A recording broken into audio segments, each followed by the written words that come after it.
സാംസങ്ങിന്റെ Samsung M16 5G എന്ന പുതിയൊരു സ്മാർട്ട് ഫോൺ ഇന്ത്യൻ മാർക്കറ്റിൽ ലോഞ്ച് ചെയ്യാൻ പോകുന്നുണ്ട്. ഈ ഫോണിന്റെ ഇന്ത്യയിലെ ലോഞ്ച് ഡേറ്റ് ഇപ്പോൾ ഒഫീഷ്യലായിട്ട് കൺഫേം ആയിട്ടുണ്ട്. പിന്നെ ഫീച്ചേഴ്സിനെ പറ്റിയിട്ടുള്ള പല കാര്യങ്ങളും ഇപ്പം അറിയാനും കഴിഞ്ഞിട്ടുണ്ട്. എന്തായാലും ഈ ഒരു വീഡിയോയിൽ നമ്മൾ നോക്കാൻ പോകുന്നത് സാംസങ് M16 5G എന്നുള്ള സ്മാർട്ട് ഫോണിനെ പറ്റിയിട്ടാണ്. നമ്മൾ ആദ്യം ഫീച്ചേഴ്സും കാര്യങ്ങളൊക്കെ നോക്കുകയാണെന്നുണ്ടെങ്കിൽ ഡിസ്പ്ലേയുടെ കാര്യത്തിൽ സാംസങ് M16 5Gയിൽ 6.7 ഇഞ്ചിന്റെ ഫുൾ HD+ ഡിസ്പ്ലേ വരുന്നതായിരിക്കും. ഇതിൽ അമോലെഡ് ഡിസ്പ്ലേയും കാര്യങ്ങളൊക്കെ വരും. അത് നല്ലൊരു കാര്യമാണ്. ഈ ഒരു ഫോണിന്റെ വില നമുക്കൊരു 12,000 രൂപ പ്രൈസ് റേഞ്ചിലേക്കായിട്ട് എക്സ്പെക്ട് ചെയ്യാവുന്നതാണ്. അപ്പം ആ ഒരു പ്രൈസ് റേഞ്ചിലേക്കാണെന്നുണ്ടെങ്കിൽ അമോലെഡ് ഡിസ്പ്ലേ എന്നുള്ളത് എടുത്തു പറയേണ്ട ഒരു കാര്യം തന്നെയായിരിക്കും. പക്ഷെ ഒരു കാര്യം എന്താ വെച്ചാൽ പഞ്ച്വൽ ഡിസൈൻ ഇതിൽ വരില്ല. വാട്ടർ ഡ്രോപ്പ് നോച്ച് ഡിസൈനുള്ള നോച്ചേ ഇതിൽ വരുള്ളൂ. 90 ഹെർട്സിന്റെ റിഫ്രഷ് റേറ്റ് ഇതിൽ സപ്പോർട്ട് ചെയ്യുന്നതായിരിക്കും. അപ്പോൾ ഡിസ്പ്ലേയുടെ കാര്യത്തിൽ അമോലെഡ് ഡിസ്പ്ലേ എന്നുള്ളത് നല്ലൊരു കാര്യമായിരിക്കും. പക്ഷേ പഞ്ച്വൽ ഡിസൈൻ ഇതിൽ വന്നോളണം എന്നില്ല. പിന്നെ സൈഡ് മൗണ്ടഡ് ഫിംഗർ പ്രിന്റ് സെൻസറും കാര്യങ്ങളൊക്കെ ഇതിൽ വരുന്നതായിരിക്കും. പ്രോസസറിന്റെ കാര്യത്തിലോട്ട് വരികയാണെന്നുണ്ടെങ്കിൽ MediaTek Dimensity 6300 എന്ന പ്രോസസറുമായിട്ടായിരിക്കും ഈ ഒരു സ്മാർട്ട് ഫോൺ വരിക. ഇത് MediaTekന്റെ ബേസിക് ആയിട്ടുള്ള ഒരു പ്രോസസറാണ്. 12,000 രൂപ പ്രൈസ് റേഞ്ചിലൊക്കെ തരക്കേടില്ലാത്തൊരു പ്രോസസർ എന്ന് പറയാൻ പറ്റിയിട്ടുള്ള ഒരു പ്രോസസറായിരിക്കും ഇത്. പിന്നെ 5G സപ്പോർട്ടും കാര്യങ്ങളൊക്കെ ഇതിൽ വരുന്നതായിരിക്കും. സിംഗിൾ സ്പീക്കർ ആയിരിക്കും ഈ ഫോണിൽ വരിക. സ്റ്റീരിയോ സ്പീക്കേഴ്സ് ഇതിൽ വന്നോളണം എന്നില്ല. പിന്നെ 3.5mm ഓഡിയോ ജാക്ക് ഈ ഫോണിൽ വരുന്നതായിരിക്കും. Android 15 ബേസ് ആയിട്ടുള്ള 1 UI സോഫ്റ്റ്വെയർ ആയിരിക്കും ഈ ഫോണിൽ വരിക.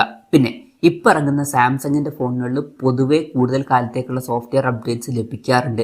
അപ്പം ഈ ഒരു ഫോണിലും മിക്കവാറും വളരെ കൂടിയ കാലത്തേക്കുള്ള സോഫ്റ്റ്വെയർ അപ്ഡേറ്റ്സ് ലഭിക്കുന്നതായിരിക്കും. മിക്കവാറും മിനിമം ഒരു 4 കൊല്ലത്തെ സോഫ്റ്റ്വെയർ അപ്ഡേറ്റ് എങ്കിലും ഇതിൽ ലഭിക്കുന്നതായിരിക്കും. അതും നല്ലൊരു കാര്യമാണ്. ക്യാമറയുടെ കാര്യത്തിലോട്ട് വരികയാണെന്നുണ്ടെങ്കിൽ ഫോണിന്റെ പിന്നിൽ ട്രിപ്പിൾ ക്യാമറ സെറ്റപ്പ് വരുന്നതായിരിക്കും. 50 mega pixel main camera sensor ഈ ഫോണിൽ വരും.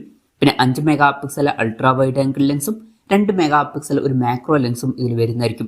ഫ്രണ്ടിൽ 13 മെഗാ പിക്സൽ സെൽഫി ക്യാമറയും വന്നേക്കാം. അപ്പോൾ തിരക്കില്ലാത്തൊരു ക്യാമറ സ്പെസിഫിക്കേഷനൊക്കെ ഇതിൽ വരുന്നതായിരിക്കും.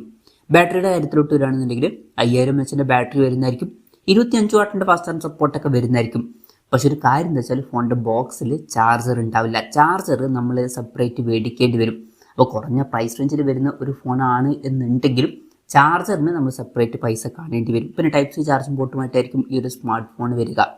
അപ്പം ഇതൊക്കെയാണ് ഫീച്ചേഴ്സിനെ പറ്റി പറയാനുള്ള കാര്യങ്ങൾ. ഇനി ലോഞ്ച് ഡേറ്റിന്റെ കാര്യം പറയുകയാണെന്നുണ്ടെങ്കിൽ February 27 ഈ സ്മാർട്ട് ഫോൺ ഇന്ത്യൻ മാർക്കറ്റിൽ ലോഞ്ച് ചെയ്യാൻ പോകുന്നത്.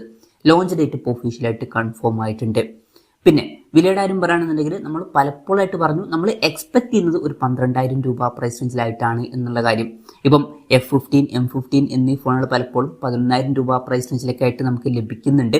അപ്പം ഈ ഒരു ഫോൺ അതിനേക്കാൾ കുറച്ചും കൂടി കൂടിയൊരു പ്രൈസ് റേഞ്ചിൽ നമുക്ക് എക്സ്പെക്ട് ചെയ്യാവുന്നതാണ്. ഒരു 12,000 രൂപ പ്രൈസ് റേഞ്ചിലാണ് എക്സ്പെക്ട് ചെയ്യുന്നത്. കുറച്ചും കൂടി കൂടിയാൽ ഒരു 13,000 രൂപ പ്രൈസ് റേഞ്ചിൽ വരെയും എത്തിയേക്കാം. കൺഫർമേഷൻസ് ഒന്നുമില്ല, ജസ്റ്റ് നമ്മുടെ എക്സ്പെക്ടേഷൻ പറഞ്ഞു എന്നേ ഉള്ളൂ. എന്തായാലും സാംസങ്ങിന്റെ M16 5G എന്ന പുതിയൊരു സ്മാർട്ട് ഫോൺ ഇന്ത്യൻ മാർക്കറ്റിൽ ലോഞ്ച് ചെയ്യാൻ പോകുന്നുണ്ട്. ഈ ഒരു ഫോണിനെ പറ്റിയിട്ടുള്ള നിങ്ങളുടെ അഭിപ്രായം ജസ്റ്റ് ഒന്ന് കമന്റ് ചെയ്യുക. അതുപോലെ തന്നെ ഈ ഫീച്ചേഴ്സുമായിട്ട് വരുന്ന ഒരു സ്മാർട്ട് ഫോൺ ഇന്ത്യൻ മാർക്കറ്റിൽ നിങ്ങൾ ഏത് പ്രൈസിങ്ങിലാണ് എക്സ്പെക്ട് ചെയ്യുന്നത് എന്നുള്ള കാര്യം കൂടി ജസ്റ്റ് ഒന്ന് കമന്റ് ചെയ്യുക.